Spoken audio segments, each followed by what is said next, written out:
What does it mean to be a woman? Apparently nothing at all. Can you provide a definition for the word woman? I can't. So I'm not a biologist. Our culture hates the idea of boundaries.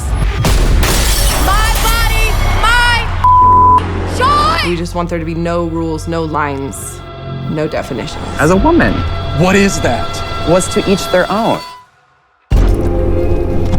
We're Christian women, and we want to live in the way God told us to.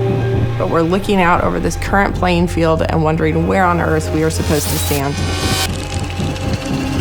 Our daughters are born into the ruins of what used to be a Christian nation, and we are raising them in the wreckage of the West.